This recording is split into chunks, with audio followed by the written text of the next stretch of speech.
एक छोटी सी प्यारी सी बच्ची को देखते हैं। इस बच्ची का नाम सोफी था, जो कि एक अजाइलम में रहती थी क्योंकि उसके पेरेंट्स की डेथ हो गई थी। सोफी को नींद ना आने की बीमारी थी, इसीलिए वो पूरी रात जागकर गुजारती थी और अजाइलम में फिरती रहती थी क्योंकि उसे पूरी रात ही नींद नहीं आती थी। और हर बच्चे की तरह उसका भी एक डर था कि एक बाबा जी हैं जो रात के अंधेरे में आते हैं और बच्चों को उठा कर ले जाते हैं और फिर वो इन बच्चों को मारकर खा लेते हैं। एक रात जब सब सो रहे होते हैं तो विंडो के पास से उसे बिल्ली की आवाज सुनाई देती है। अब क्योंकि उसे नींद नहीं आ रही थी, इसीलिए उसे देखने के लिए बाहर जाती है। वो जब बालकनी में होती है तो देखती है कि कुछ बिल्लियों ने डस्टबिन को गिरा दिया है। फिर सडन वो देखती है कि बिल्डिंग के पीछे से एक जायंट कार डस्टबिन को उठाकर उसकी जगह पर रख देता है। इसके बाद बिल्डिंग के पीछे से एक काफी बड़ा जायंट बाहर आता है। सोफी उस जायंट को देख चुकी थी और वो भी सोफी को देख चुका था। उसे देखकर वो डर जाती है और जल्दी से अपने बिस्तर पर चली जाती है, लेकिन वो जायंट विंडो से हाथ अंदर डालकर सोफी को उठा लेता है और उसे अपने साथ ले जाता है। हम देखते हैं कि ये जायंट इंसानों के सामने नहीं आता था और जब उसके रास्ते में कोई इंसान आता था तो वो किसी न किसी तरह खुद को छुपा लेता था और फिर सबकी नजरों से बचते हुए वहाँ से निकल जाता है। फिर वो सोफी को भी अपने साथ लेकर एक दूसरी दुनिया में आ जाता है और ये दुनिया थी जायंट्स की दुनिया, यानी यहाँ पर सिर्फ जायंट्स रहते थे। सोफी देखती है कि ये तो एक काफी बड़ा घर है और वहाँ की हर एक चीज जायंट्स की तरह ही पड़ी थी। सोफी वहाँ से भागने की कोशिश करती है, जिस पर वो जायंट कहता है कि यहाँ से भागने का कोई भी रास्ता नहीं है, इसीलिए तुम यहाँ से कहीं भी नहीं जा सकती। ये सुनकर वो डर जाती है। वो नोटिस करती है कि ये एक बूढ़ा जायंट है। वो जायंट सोफी को एक पैन पर रख देता है और बोलता है कि मुझे बहुत भूख लग रही है, मुझे इतनी भूख लग रही है कि मुझसे वो कंट्रोल ही नहीं हो रही है। सोफी समझ रही थी कि ये जायंट मुझे ही खाने वाला है। वो वहाँ पर और भी जायंट्स की हंसने की आवाजों को नोटिस करती है, इसीलिए वो उस बूढ़े जायंट से पूछती है कि क्या यहाँ पर और भी जायंट्स हैं, जिस पर वो बूढ़ा जायंट कहता है कि जी हाँ, यहाँ पर और भी जायंट्स हैं और वो सारे जायंट्स कैनिबल है, यानी वो इंसानों को कच्चा ही खा लेते हैं क्योंकि उन्हें किसी भी इंसान पर तरस नहीं आता और जो भी उनके हाथ लग जाता है वो उस इंसान को निगल जाते हैं। ये सुनकर सोफी और ज्यादा डर जाती है, इसीलिए वो बूढ़े जायंट से पूछते हैं तो क्या आप भी मुझे खा लेंगे, जिस पर वो बूढ़ा जायंट कहता है कि नहीं, मैं इंसानों को नहीं खाता क्योंकि मैं एक वेजिटेरियन जायंट हूँ, ना कि कैनिबल। और ये बूढ़ा जायंट सिर्फ एक वेजिटेबल ही खाता है जो टेस्ट में बिल्कुल भी अच्छी नहीं थी, लेकिन इसके बावजूद भी वो इंसानों को खाना नहीं चाहता और इससे ये बात जाहिर होती है कि वो एक अच्छा और रहमदिल जायंट है। वो उस बूढ़े जायंट से पूछती है कि अगर आप इंसानों को नहीं खाते तो फिर आप मुझे यहाँ पर क्यों लेकर आए हैं, जिस पर वो बूढ़ा जायंट कहता है क्योंकि तुमने मुझे देख जो लिया था और तुम मेरे बारे में वहाँ पर किसी को बता देती जिससे मेरी जान खतरे में पड़ सकती थी, जिससे इंसानों को हमारा पता चल जाता और वो यहाँ पर आ जाते और बाकी जायंट्स को भी मार डालते और यही वजह है कि मुझे तुम्हें यहाँ पर लाना पड़ा और अब तुम अपनी सारी जिंदगी यहाँ पर मेरे साथ ही गुजारोगी। जिस पर सोफी कहती है कि नहीं, मैं तो यहाँ से भाग जाऊंगी, जिस पर वो बूढ़ा जायंट कहता है कि नहीं, तुम यहाँ से निकलने की गलती भी मत करना वरना बाहर बैठे जायंट्स को तुम पर तरस नहीं आएगा। ये कहकर वो बूढ़ा जायंट सोफी को एक बोर्ड पर रख देता है और उसे कहता है कि तुम थोड़ी देर रेस्ट कर लो, लेकिन सोफी को तो नींद ही नहीं आती थी। फिर वो देखती है कि वो जायंट अपने बैग से बड़ी बड़ी बॉटल्स निकाल रहा है। उन बॉटल्स में कोई चीज थी जो चमक रही थी। फिर वो उस जायंट से पूछती है कि इन बॉटल्स में क्या है, जिस पर वो जायंट कहता है कि इसमें ड्रीम्स है, यानी ख्वाब। जिस पर वो कहती है अच्छा,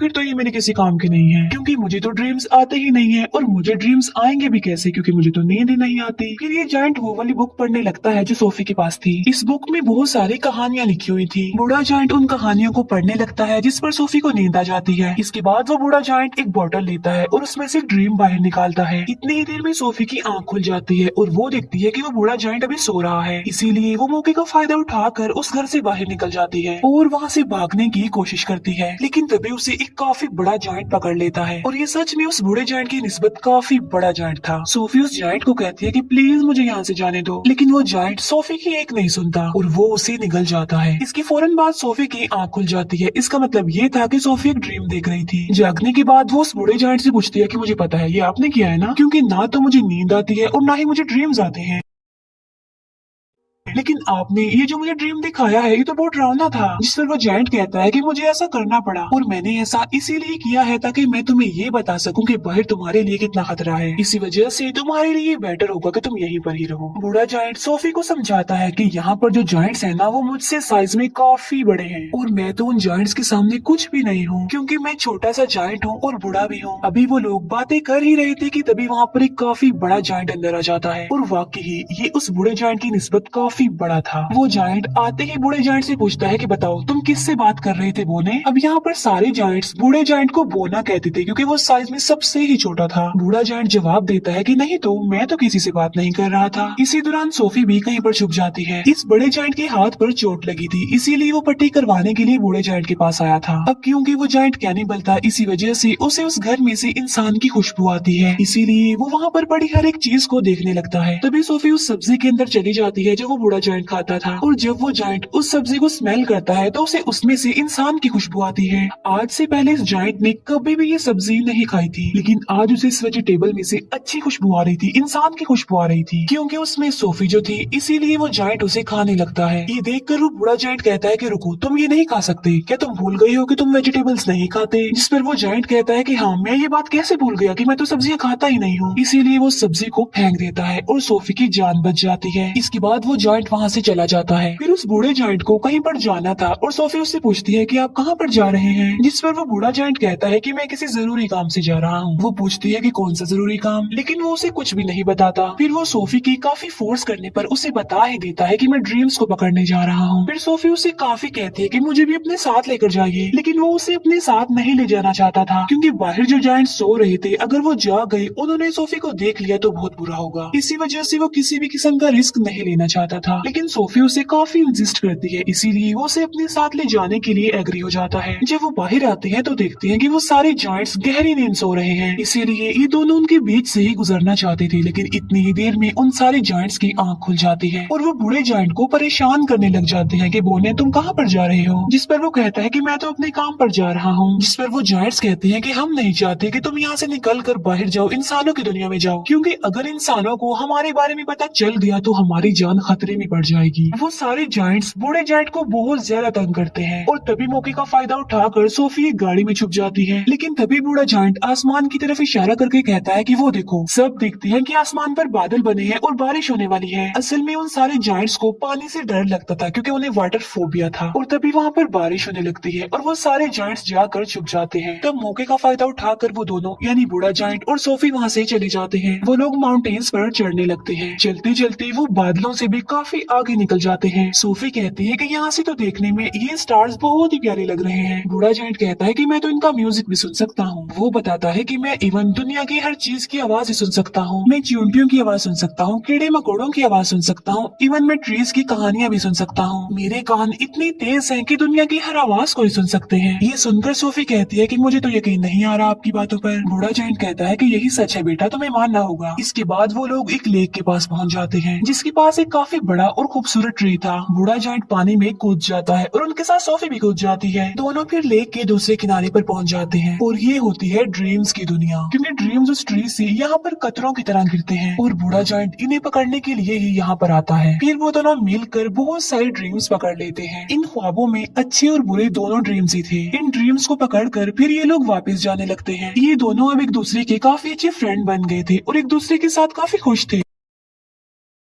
बूढ़ा जायंट उसे अपनी दुख भरी कहानी भी सुनाता है कि यहाँ पर सारे जायंट्स मुझे बोना कहते हैं, लेकिन फिर वो एक बात सोचकर खुश हो जाता है कि मुझे यहाँ पर कोई ऐसा भी मिला था जो मुझे बिग फ्रेंडली जायंट कहता था।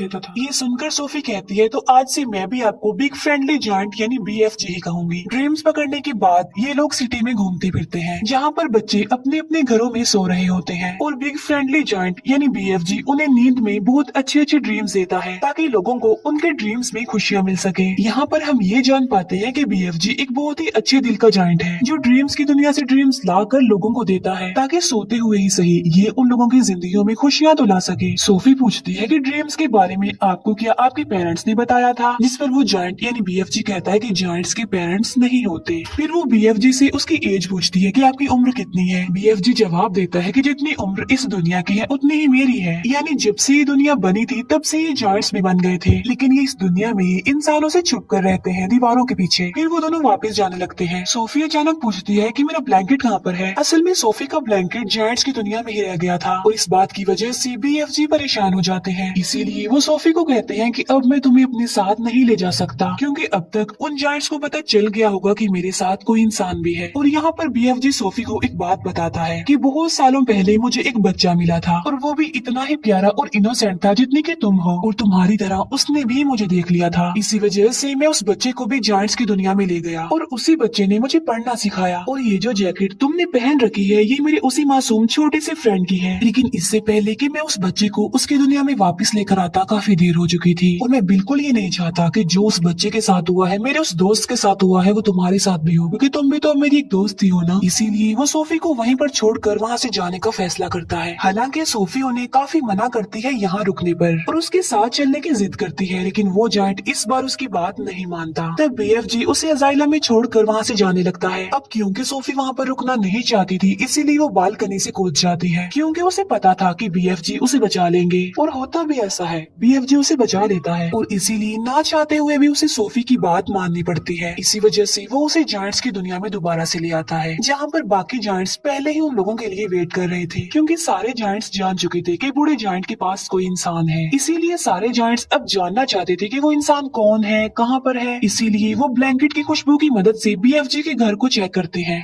और सारे सामान की तोड़ फोड़ कर देते हैं। लेकिन बीएफजी उस ब्लैंकेट को जला देता है जिसमें सोफी की खुशबू थी। फिर वो उन सारे जायंट्स को अपने घर से जाने के लिए बोलता है। सोफी वहाँ दीवार पर लगी एक पिक्चर को देखती है, जो कि प्रिंसेस की पिक्चर थी। उस पिक्चर को देखकर सोफी को एक आइडिया आता है, और वो बीएफजी को कहती है कि आप प्रिंसेस के लिए एक ड्रीम बनाएं, और उस ड्रीम में आप ये बताना कि जायंट्स की एक दुनिया पाई जाती है इसी दुनिया में, और वो सारे जायंट्स इतने खतरनाक हैं कि बच्चों को मारकर खा लेते हैं, और इसी ड्रीम में आप हम दोनों को भी शामिल कर लेना, ताकि जब हम प्रिंसेस के सामने जाएं तो वो हमें पहचान ले। ये सुनकर बीएफजी ऐसा ही करता है, और वो जायंट्स की दुनिया में रहने वाले सारे जायंट्स का एक ड्रीम बनाता है, और वो उस ड्रीम में खुद को और सोफी को भी डाल देता है, और साथ साथ वो सिटी के बहुत सारे मिसिंग बच्चों को भी डाल देता है। फिर वो उस ड्रीम को लेकर प्रिंसेस के घर के पास चले जाते हैं, और ये प्रिंसेस की नींद में वो ड्रीम डाल देते हैं, और प्रिंसेस वो सब कुछ देख लेती है जो ये प्रिंसेस को दिखाना चाहते थे। प्रिंसेस की जब आंख खुलती है तो वो बहुत ज्यादा डरी हुई होती है, क्योंकि ये एक डरावना ड्रीम था, क्योंकि जायंट्स बच्चों को खा रहे थे। प्रिंसेस इस ड्रीम के बारे में अपने केयर टेकर को भी बताती है, जिस पर वो केयर टेकर कहती है कि आप फिक्र मत कीजिए, ये आपका सिर्फ एक डरावना ड्रीम था। लेकिन जब वो न्यूज़पेपर पढ़ती है तो कहती है कि ये तो बहुत अजीब बात हो गई, क्योंकि कल रात बहुत सारे बच्चे मिसिंग हो गए थे अपने अपने घरों से, और ये सीन वैसा ही हुआ है जैसा आपने ड्रीम देखा है।